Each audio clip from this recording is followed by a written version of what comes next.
Hi, my beautiful Super Soul sisters, and today we're going to talk about hard and soft shoes. Okay, so now just like we have soft shoes and hard shoes, we're going to talk about that with our language. So this is how we're wearing our shoes and whether we're going to choose to wear a pair that have soft covering or hard covering. Now, let's get a little bit of an understanding of the distinction between the two. Hard, I'm going to refer to them as softness and hardness. You know, sometimes you need softness to soften the leather, and sometimes you need hardness in order to protect the leather, right? And sometimes they have steel cap toes in order to make sure that it's really hard and tough. So softness is all about how people use their language when they're actually talking to you. So instead of let's give you an example, a softer way would be that was an interesting choice that you made there, whereas the harder approach might say something along the lines of, what the hell did you choose that for? Why did you do that, man? So they're very direct. Their words are very the hardness are very direct, curt, short, to the point, quite often unempathetic, don't waste my time kind of language. They are full of shoulds, musts, have tos, deadlines, rules, regulations, in, out, nothing sort of grey. Say it how it is, irrespective of how the other person feels. Quite often aligned to internal frame of reference people. If you don't know what that is, go back and have a look at that one. That video, I think I've covered that one already. They're interesting because hardness can be, they tread on a lot of toes. Literally, quite literally. This is great analogy there. They often I often have an image of like people who are they're not interested in tire kickers. I think of the hard steel cap, often pointed, just kick it along, get them going, kick them out the way. We don't need that BS.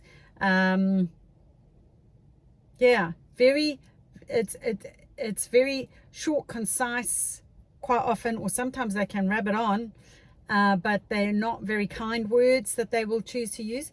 And also look at the tonality that they're using as well. Often it's, instead of using that soft voice, they use the hard voice. Like, I told you you're not allowed to do this, and they're shouting. Or, what bit did I not make clear? How dumb are you?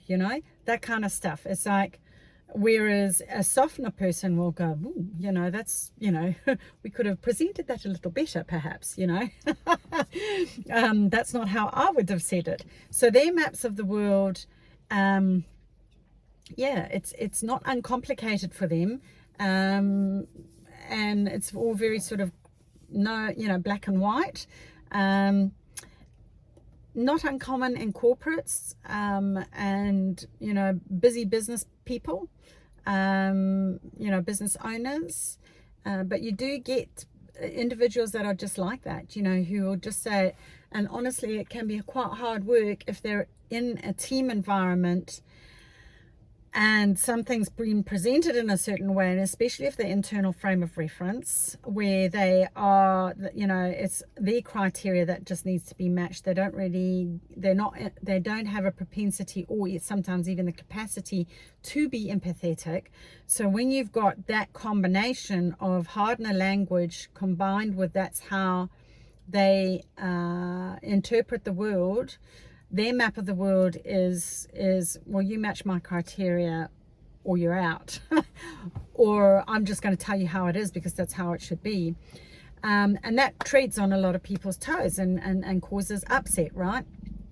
Then you've got the softeners, And you know, I think you get degrees of as well, and I think this falls in line with like those hardeners I often find are 1s, 3s, and 8s typically in the Enneagram. But that's not to say that you can't. I know 5s and even 6s can be, because you know, it depends though on what how high up or low they are in those Enneagram numbers.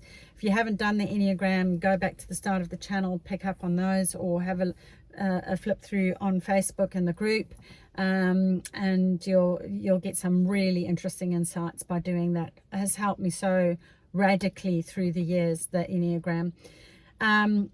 And those hardeners will tread on the toes of people like 2s, particularly in the Enneagram, where it is all about, you know, people pleasing, being kind, thoughtful, supportive language, and gentle in their approach, quite often soft in their tone.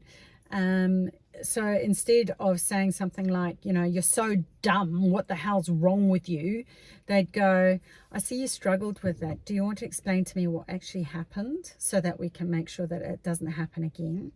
See the difference? Same message, just presented in a different way. Now, most people are more receptive to the softener approach than they are to the hardener approach, but not always. So let me give you an example.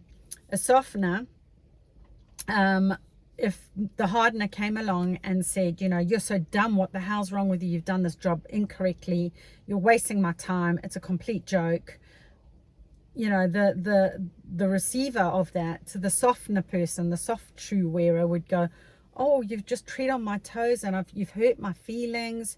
And you know, and especially if they're 2, it's like, I was doing all the best that I could in order to please you, and then you've come along and told me that I'm dreadful. And then, you know, and then they're going a downward spiral. Whereas a softener, you know, approach to the softener would be, oh, you know, this wasn't quite what I was looking for. We needed X, Y, and Z done, and I noticed that you did it differently on X, Y, but you seem to have followed some of the rules, or you know, the way that we wanted it on Z. You know, there's no right and wrong. Maybe we can just revisit that, and perhaps we could do it in a different way. They're more likely, aren't they, to actually adjust their behavior, as opposed to having the hardener come on to them and calling them names and putting down their work and just saying it's crap. You know, you got to suck it up, you know, change the way you're doing things. You know, what are you, dumb, stupid, whatever. And then they're left with this label that is negative and not working. Okay. However, softeners with hardeners sometimes have to use the hardener language, because it doesn't, the hardeners don't get the softener approach. Okay. They think it's a complete waste of time. It's circuit, you know, it's a long road to a message that could be said directly. And they are quite often less affected by the direct message, because they are hardener people themselves. So for example, a softener might go to the hardener guy in that situation, say the situation was reversed, and go, you know, sweetie, I really didn't think that this work was really working. Do you think you could do it a different way? They might go, okay, well, geez, you took like half an hour to tell me that I didn't do the job right. What the hell's wrong with you? Why didn't you just say you haven't done the job right? Okay. So the softener might go a level up and shorten the message, and they might go, okay, X, Y, and Z were not delivered the way we wanted or we were expecting. Z was fine, X and Y needed work, get on with it. Okay, do a better job next time. That might work for that person, but don't say that unless they are a hardener person. If they are sensitive, you're going to spiral them. You're going to put them in a downward spiral. They are not going to function properly if you do that. Okay. Now, it might be that the softener has, so let's just have a look at the hardener. The hardener needs to change the language to the softener in order to get the best out of them. Okay, so the hardener, instead of going in and saying you're stupid, you've done it all wrong, needs to change his language and step into that softener's map of the world and present the information and the message in a way that they are going to accept that message better in order to be motivated not to make the same mistake again. Does that make sense? I hope so. That was quite long-winded, but that's effectively where we're coming from. We've got to step into each other's maps of the world in order to present that message the way that it's going to be accepted in order to get the outcome that you're actually looking for, right? So in this instance, the hardener needs to be trained. Instead of telling them they're stupid, maybe present the information in a different way and say, these things didn't work for me, X, Y, and Z. Z was okay, but we're still needing to step up on, X and Y. These are the things specifically that need sorting. Do you think you can go away and do that? It's still direct. It's telling them what they need to do. It's keeping it factual. It's still non-emotional. So it still kind of matches where they're at. Some are so far gone, and some don't want to learn, and some hardeners are just hardeners and they don't care and they're not going to change. They're very inflexible. So what you want to be looking at is, okay, your management style isn't working, so let's find someone who is able to translate. So you've got a go-between, a translator that sits in between that can speak both languages. So an NLP coach is a great one for that, where they can speak both hard and soft. So I've got one instance as well where sometimes the softener just has to go hard. Just has to go hard because they just don't care. They're not interested. They're inflexible. They don't want to know. They're saying it how it is. So I had an instance recently where something was done for this gentleman.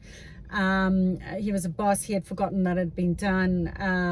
The work had been done. It had been presented the week before as it had all been signed off. It was all exactly tickety-boo. And then a follow-up support a work was done for the following week to support the work that had already gone out from the week before, which was an extra added bonus.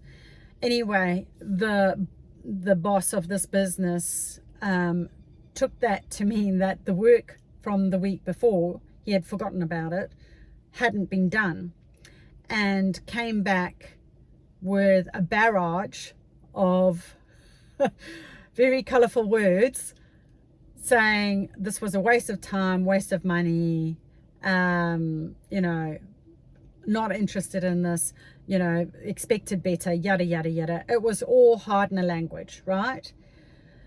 So the way that we presented the reply to that was, you appear to have forgotten that the work was actually done last week. Keeping it to the facts, we don't appreciate the way that you presented that information, that you weren't happy. The request is that you don't do that again, okay? It's still back in their court, but again with some no thank you shoes were put on. There was some stand-up shoes that went in there as well. It's like, no, not okay to be spoken to like that. And the third one is presenting it with the hardener language of